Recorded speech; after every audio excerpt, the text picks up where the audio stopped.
What's up guys, Graham from Great Scott Gaming here, and welcome to the first ever episode of Indie Insight, a new show where we talk about and try to raise awareness of some outstanding indie titles which you may not have heard of, or we give some deserved credit to those you might have already. This one may fall into the latter category. You might already be aware of this, might have heard the name batted around a little bit, but maybe aren't too sure of what it is and have never dived into it. In this first episode, I'm going to be showing off Super Meat Boy, a hard as nails 2D platformer developed by a small studio called Team Meat. Super Meat Boy provide a bit of background information as an evolution of a game called Meat Boy, which was a flash game developed by Team Meat's Edmund McMillan.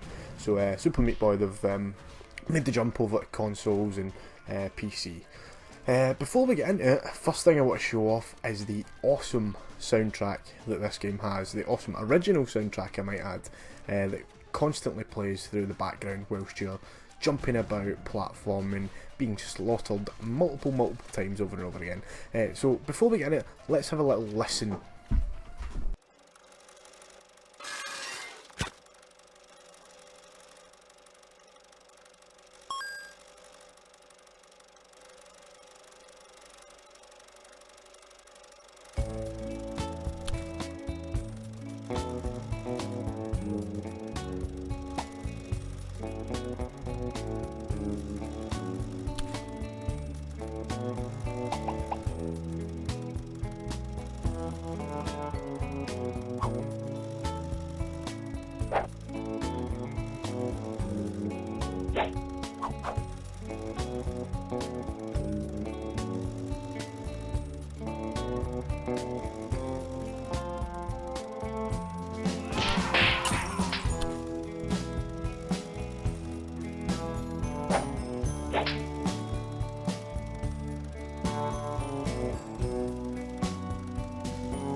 Ain't that just the shit?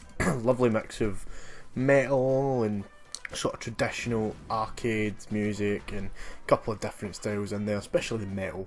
Good fan of the metal. If you don't like a bit of the metal, you're no friend of mine.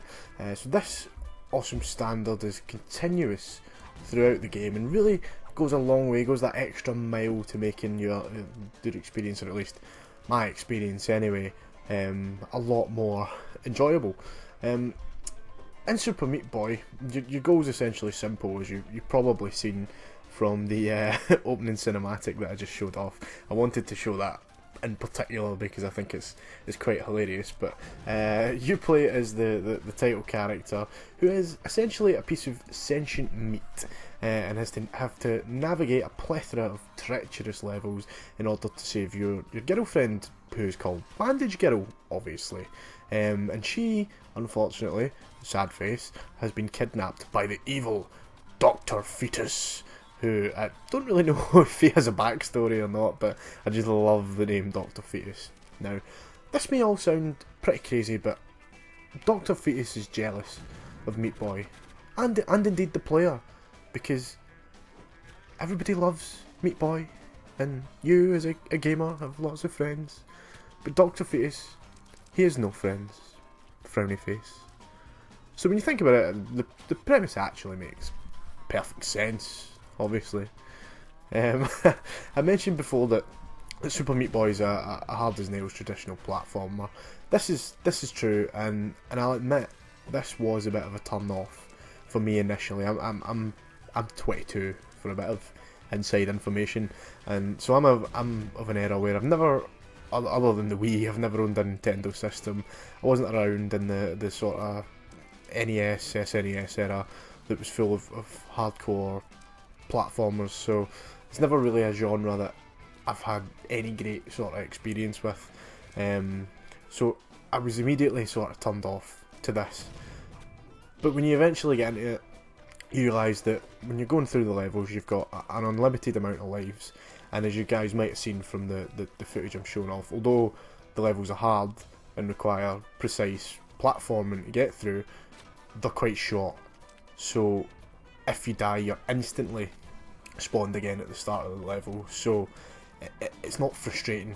Dying feels a lot like a learning process more than a punishment or a struggle, because you're straight, as soon as you die, you're straight back into the game, and it doesn't feel like a grind. It's one of those games you can sort of switch your brain off, kind of, your eyes kind of glaze over, and you just do it over and over again until eventually you get the knack of it. What I found was that after a handful of deaths, or as you guys might be seeing, quite a lot of deaths, I had learned what I'd needed to accomplish to finish the level, and it was really just a case of getting the timing down or getting one particular jump down so that I could do it. So it felt like a learning process. On the face of it, Super Meat Boy comes across as a game that you could maybe jump into, spend 20 minutes in at the end of a night, switch your brain off, and then go to your bed, whatever. So it's a good game to tune out, relax. What it kind of ends up being is one of these rare games that comes along every so often where you just can't put it down. You find that you go in to spend 20 minutes and do a couple of levels, and then you keep thinking, I'll just do one more. I just need to work out this jump. I just need to finish this level. Oh well, I'm near the end of the world now, so I may as well finish that. Before you know it, it's like 6 AM and you've got to get up for work.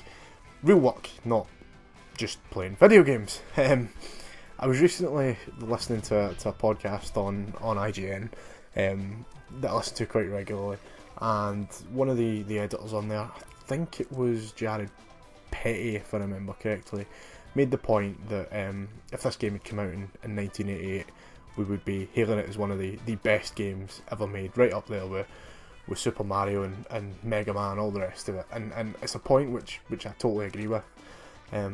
Super Meat Boy manages to superbly combine the precise, complex 2D platforming of an old school Nintendo game and brings in the depth mechanics of more modern games, meaning it draws in the nostalgia or the skill required that older audience will appreciate. Those old fogies who were kicking about in the 80s will appreciate, but it still appeals to modern wussies like me who can't deal with it without respawns and without unlimited lives and stuff. So I think it reaches a wide audience. If you're interested, Super Meat Boy is available on Xbox 360, PC, PS4 and Vita, and as of recording, there's only a few days left, but as of recording, if you're listening to this in October 2015, it's free on PS Plus, so get it now, no excuses. That's all for today, guys. If you have any indie games you would love to see included in the show, please leave a comment below and I'm more than happy to take a look at them. If they catch my interest, I'll play them and certainly include them in the series. This is going to be something regular I'm going to be trying to do. As ever, please like the video, subscribe, tell your friends, follow us on Twitter @GreatScottGaming without the G at the end, and I will catch you guys next time.